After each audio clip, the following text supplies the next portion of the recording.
Welcome to the Infrastructure Podcast, this new series of conversations with some of the key leaders and influencers from across the vast UK infrastructure sector. My name is Anthony Oliver and I'm going to lead today's discussion. The aim is to give you a few insights into the people behind infrastructure's most interesting challenges and maybe inspire a bit of positive change as we highlight the opportunities.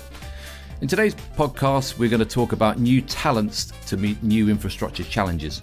So to discuss this issue, my guest today is Alison Watson, Chief Executive of Class of Your Own, a social business that she founded in 2009 to provide a design-based Ofqual accredited study program supporting STEM, creativity and applied learning across the curriculum. So Alison, welcome to the Infrastructure Podcast. Thank you very much, Anthony. It's my pleasure to be here, absolutely. Well, let's kick off, Alison, by finding out a little bit more about Class of Your Own. You set this social business up in 2009 to provide a more inclusive way of inspiring and informing the next generation of young professionals. So briefly, how do you describe what Class of Your Own actually does? Well, I think in the two words you've used there, inspire and inform, Anthony, you've kind of done a good job for me. So you've got two organisations, you've got industry and schools, don't know what the other wants, don't know what the other needs. Certainly industry doesn't understand the challenges of teaching, and you've only got to look at the news at the moment. There's a hell of a lot of challenges in secondary education, primary education of course too, but I think teachers are under the cosh. So I think the thing for me is that the built environment has so much context to every single subject. So we basically work with industry, work with schools to pull the two together to inform industry what they need to do to inform the curriculum and indeed give school teachers that raison d'etre for why do I teach maths, why do I teach science. But how do you actually persuade schools to get involved? They're very busy, they do what they do and they do in many cases what they've always been doing. How do you get them to do something new? Yeah, and that's the big scary thing, because I think for most teachers, they are comfortable and confident in what they know. First of all, design engineer construct has to emulate what's already in schools. It is a STEM subject, but it's absolutely project-based learning. If you think about whether it's HS2 or building the Shard or wherever it is, House of Parliament, that is a building project. But for most teachers, project-based learning tends to sit in design technology, which sadly in itself is a dying breed of subjects. It's expensive to run, laser cutters, the machinery that they use. But the kind of inspiration, I suppose, for me as to how design engineer construct became a subject is the humble keyring. And if you think of a keyring, most 11-year-olds will make a keyring as their first design technology project. And the lovely thing about being 11 years old is that everybody does DT, okay? It's not a choice. You do DT. You go on that carousel. When I was at school, I made a skirt in textiles, I made a cake in home economics, I made a pencil case, a key ring, and so on and so forth. I think I made a hammer, Alison. I made a hammer. Well, there you go. You're more advanced than I was, Anthony, that's for sure. And a duck. And a duck. Let's not go there.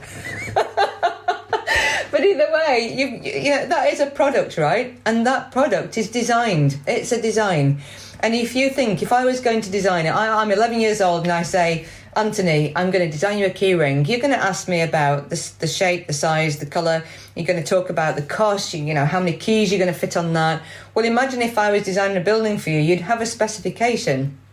And what we tried to instill in teachers, that actually the built environment is nothing more than a product. It's just something that's probably just a little bit more complex. But the iterative design process, they try one, get it right, work for the end user. It's got to please the person that you're making it for.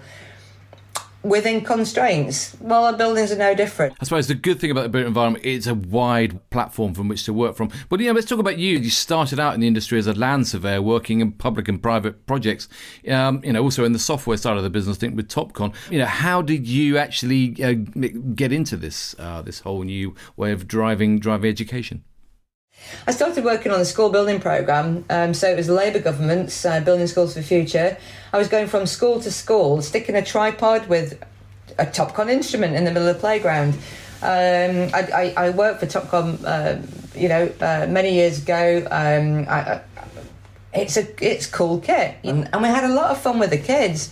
I can measure from here to the fence. I can measure from here to the chimney over there.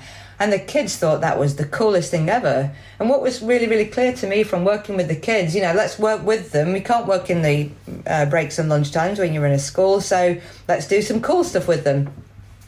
But what was really, really worrying for me, as well as interesting, is that none of the children, I can't think of one instance where the children knew what a land surveyor was, where the teachers were kind of like, well, don't touch that, whatever it is she's using, you keep away.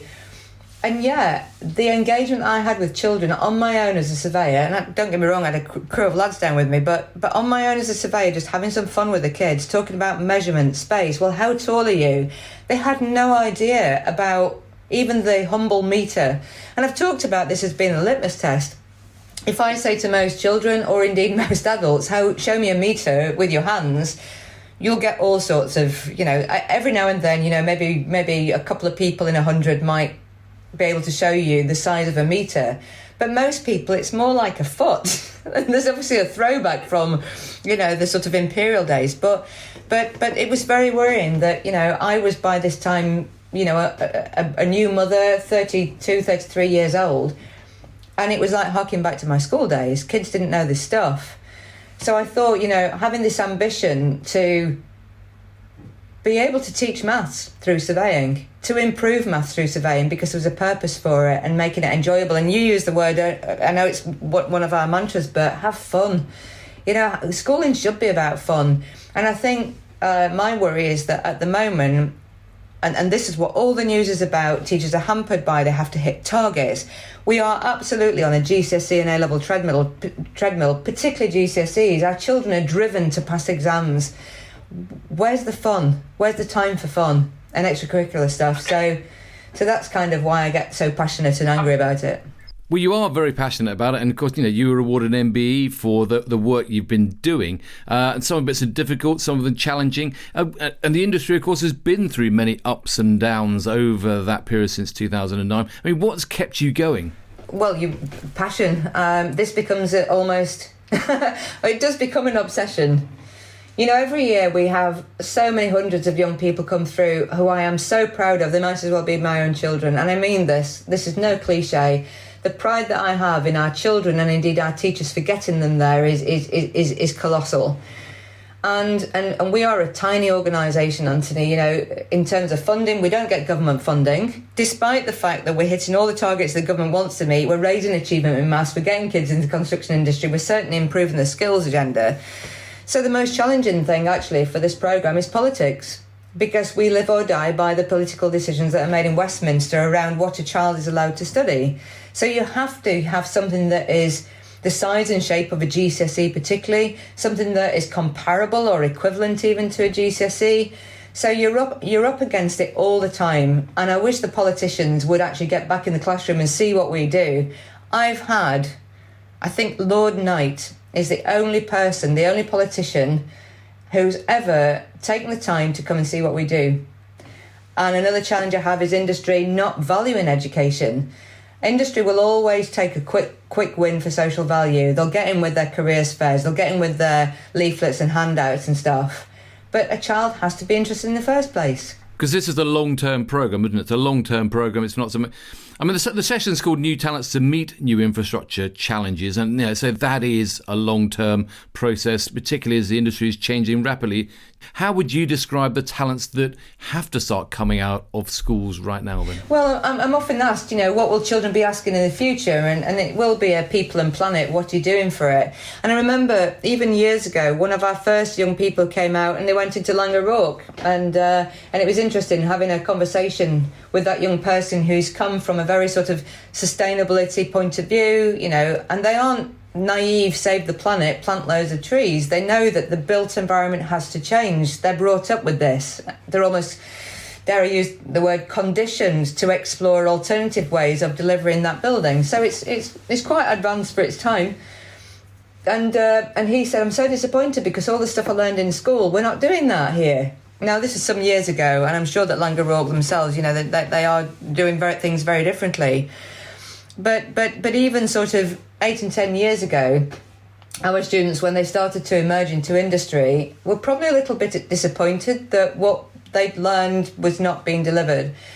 And even if I think about the whole net zero argument, expecting young people to come into the industry and make that change has to start when they're young. They have to be almost, they have to care about it when they're 11 years old, and they have to be given the opportunity to meet real people and influence. Well, I know we talked about the fact that you are maybe struggling or constantly trying to influence government ministers. But going forward from what you just said there, how can the private sector help accelerate the change that's necessary? Well, by speaking out, really, because everybody I talk to in industry, that they are having major skills problems, and it's an issue where the children have these skills, the children don't have the opportunity to use them. So I think the issue with industry is that, as usual, we're always, again, wanting that quick win. We need to build quickly. We need to just make the profit and walk away, instead of investing early and recognising, actually, that the corporate social responsibility, the whole things around, sort of CSR, social value programmes, you need to have the same conversation as with talent. Because all those activities that they're counting up to win the bid, to make sure they've ticked the box for social value, could actually be influencing the talent that they recruit in the future. Yeah, as long as they think about the long term. When we talk about influencing and changing schools and teachers, I mean, the public sector is under extreme pressure today. I mean, teachers are striking for the first time in many years, and resources are really stretched at schools. How do they add this into their busy worlds? I mean, are you having to change programs or messages to help ease pressures at schools? Yeah, I have some concerns that teachers don't have the time, and because they don't have the time, it's very difficult to influence the future. I mean, however, how many surveys? 400 surveys are needed for HS2. I heard that last year at GeoBusiness. How the hell are you going to get 400 surveyors? Because there isn't enough to go around for HS2, never mind for Sizewell, for the stuff going on in the northwest with nuclear. So it's starting to happen. People are talking about T-levels, people are talking about vocational and technical learning, but it's still that argument where get them to 16 and then we'll take them on. The college tutors have very few skills to teach some of the more advanced digital elements, for example, of a T-level. So there's no investment in teaching and learning in colleges. Colleges are the only places really that teach T-levels. And at the moment, on the face of it, colleges are having great success with T-levels. Behind closed doors, they're talking to us. They're saying, please, can you help us to train in some of this stuff that it's not bricklaying they want anymore. We've got to have this core science, core maths, core digital, and so on. So there just needs to be a whole rethink of that whole training. There is nobody or very few people who can deliver the stuff that the government needs that is demanded by industry. It's just not joined up. Okay. But there's no doubt infrastructure is still, it's not diverse enough. And would you say that one of the problems is that we're still not attractive enough for the brightest, smartest young people? Yeah, totally. I mean, it kills me that after 14 years of doing this, you approach a school and start to talk about, infrastructure. They don't, most schools probably don't know that word very much. So you have to revert to construction. If you go to school and say, we're going to teach every child to be an architect, oh yes, that immediately goes to the children who are going to be classed as the high achievers. If you talk about construction, I still get schools where they go, oh, well, we've got a group of boys who are coming up 16 and we don't really know what to do with them. So the argument, again, it comes back to long term. If we could have started this programme at 11, when you don't have the risk of, are they going to hit the GCSEs, we can improve the mathematics. And going back to DT and key rings, if every child at 11 to 14 has to be in that class, we can raise their mathematics, we can raise their opportunity, we can raise their aspiration, because they're not allowed to opt out. That's girls and boys, of course. Girls and boys. Well, let's talk girls, boys, culture, religion, that whole collective of difference. There's a whole opportunity for people with disabilities, for people with specific learning difficulties, who are neurodiverse and so on. But we don't recognise it because we don't give them a chance to see it. So yeah, we're talking about creating a brighter futures in infrastructure, and we mentioned that word. You mentioned the word fun earlier. I mean, how does infrastructure compete with businesses like Google, SpaceX, this new tech world, which is seen by the kids as being a fun place to work? Yep. Well, you kind of said it yourself. So let's take space. The final frontier. It's space is in every school at the moment. It's absolutely STEM. And it was really interesting because a few years ago I chaired a Bentley conference, and you were probably there, Anthony. There was a fantastic guy, an older fellow who came from NASA, and he came over and said, Ali, I've heard that you work with school kids, right? And he gave me some posters, and I opened these posters. NASA needs surveyors. Oh my God, what a fantastic poster that was! Because, and this is true. What children don't appreciate is that if they want to go to space, they have to understand geospatial. They have to understand positioning, measurement, and so on. But they don't get taught that. How many children will be astronauts? How many children may work in space but in geospatial? Okay, so suddenly, I mean, if you think about Foster and Partners, some years ago, Foster's were looking at designing homes for the moon, for Mars, and so on. The children were in awe of this. But you think about the challenge of designing in these crazy places. It is science, it's technology, it's engineering, it's maths, it's inspirational. Well, like your machine in the playground, it was seen as being fun. Cool as well.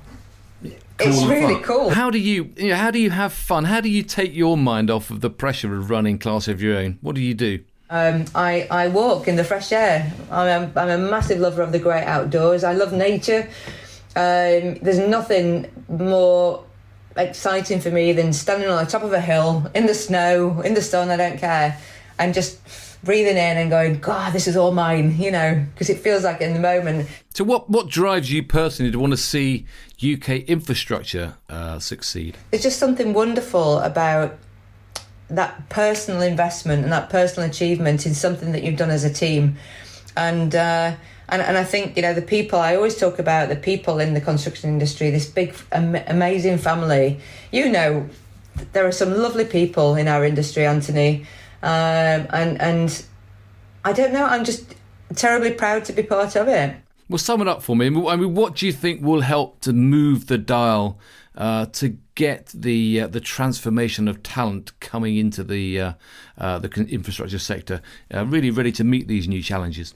Well, the only way we're going to meet these challenges is education. And I keep coming back to that every time, because it's not just educating 11-year-olds. It's educating teachers. It's educating ourselves in industry as to what needs to happen.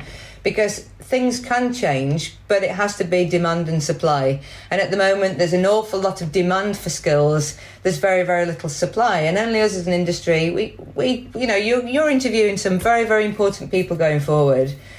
All those people have a responsibility themselves to make sure that they deliver the best, the safest, the quality infrastructure that this country needs. They're not going to do it without education. It has to change. So I think that with the power of influence, with this collective of phenomenal people who haven't just been there, done it, they've driven it, they were in charge. John Armitt, look at his legacy with the Olympic Games and so on. That would not have happened without a phenomenal construction industry. They need to speak up, speak out, and they're the people who need to change the politicians' minds. Alison, thank you so much for joining me today on the Infrastructure Podcast. A really interesting conversation and huge passion. You're a phenomenon. And it's great to get your insights into the challenges and the challenges of creating the future talent needed across the infrastructure. Thanks for sharing your thoughts. Presumably you've got a website or there's some information that people can get. Quick website plug. Yeah. designengineerconstruct.com and classofyourown.com. You can find everything you need on there. Well, thanks, Alison. Thanks so much for joining us. That's all we've got time for today, but we have more planned from the Infrastructure Podcast. Lots in the pipeline and more guests to talk to us. Now, if you haven't done so already, do check out the new Infrastructure Podcast website. That's www.infrastructure-podcast.com, where you find lots of background information and all the latest podcasts to listen to and share. So thanks for joining us. Thanks again to Alison, and I look forward to seeing you all again very soon.